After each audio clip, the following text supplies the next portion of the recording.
वर्ष 2024 के चुनाव हैं अधिवक्ताओं के, जिन्होंने LLB परीक्षा पास कर ली है और जिन्होंने रजिस्ट्रेशन हेतु भेज दिया है, जिनका रजिस्ट्रेशन भी हो चुका है, लेकिन 2010 के बाद में जिन्होंने BCI को टेस्ट को पास नहीं किया है, वो इसमें वोट देने का अधिकारी नहीं है। इस चीज़ को निर्वाचन अधिकारी को देखना है कि उनके नामावली के अंदर नाम अंकित न हो और उनको वोट देने का भी अधिकार नहीं। बिना प्रमाण पत्र के वो वोट देने का अधिकारी नहीं है। प्रमाण देखकर ही उनको वोट देने का अधिकार रहे। करोरी जी, आप ये जो चुनाव 13 तारीख को हो रहा है जी, उसके विषय में आप कुछ अपील करना चाहोगे? मेरा निवेदन तो यही है कि चुनाव अधिकारी को ये देखना चाहिए कि उन्होंने वो कंपटीशन पास किया है, अगर पास किया है तो उसको देख करके ही निर्वाचन नामावली में नाम अंकित करें और उसके आधार पर ही वो वोट दें और नोटिस भी दिया जाए और चस्पा की भी किया जाए बार पर और उसको प्रमाण पत्र मांगा जाए उनसे।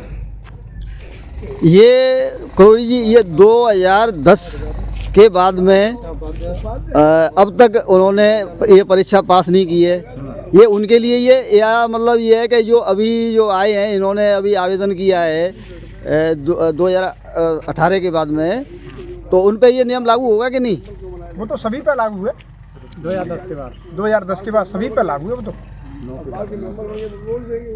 जी ठीक।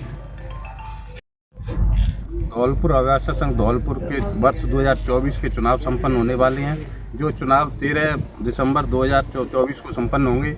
उस चुनाव की प्रक्रिया को आगे देखते हुए धौलपुर की कार्यकारिणी द्वारा चुनाव अधिकारी नियुक्त किए गए हैं। चुनाव अधिकारी श्री महेंद्र सिंह गुर्जर को नियुक्त किया गया है। सहायक में उनके साथ में जय सिंह परमार जी हैं, ब्रजराज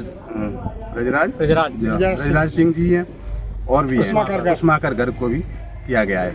अब चुनाव सुचारू रूप से अच्छी निष्पक्षता पूर्वक करने के लिए BCI द्वारा एक निर्देश जारी किया गया है, जिसमें ये कहा गया है कि जिन लोगों ने AIB का टेस्ट पास नहीं किया है उन लोगों को चुनाव में भाग नहीं लिया जाएगा और उन पर जो समय सीमा है 2 वर्ष तक की, जो 2010 के बाद के हैं उनको 2 वर्ष में AIB का टेस्ट पास करना था और उस पास के प्रमाण पत्र को दिखाना है और उसी आधार पर वोट लिस्ट बननी है और उसी वोट लिस्ट के आधार पर चुनाव होंगे। ठीक है, अब बात तो भी बोल लेंगे अपनी। अभिभाषक संघ राजा खेड़ा के 2024 के चुनाव संपन्न होने हेतु निर्वाचन अधिकारी श्री रविंद्र सिंह चौहान एवं सहायक निर्वाचन अधिकारी सरबीर सिंह जादव को नियुक्त किया गया है और वोट लिस्ट अभी तैयार नहीं हुई है। चुनाव प्रत्याशी कौन कौन है अभी इसके बारे में क्लियर नहीं है, लेकिन चुनाव स्वतंत्र निष्पक्ष पूर्व होने हेतु हमारी ओर से चुनाव अधिकारी अपने वोट लिस्ट में लगे हुए हैं और जो कुछ भी विधि अनुसार कार्रवाई करने के लिए स्वतंत्र हैं तथा जिन व्यक्तियों का नाम वन बार वन वोट के सिद्धांत को भी लागू करना है।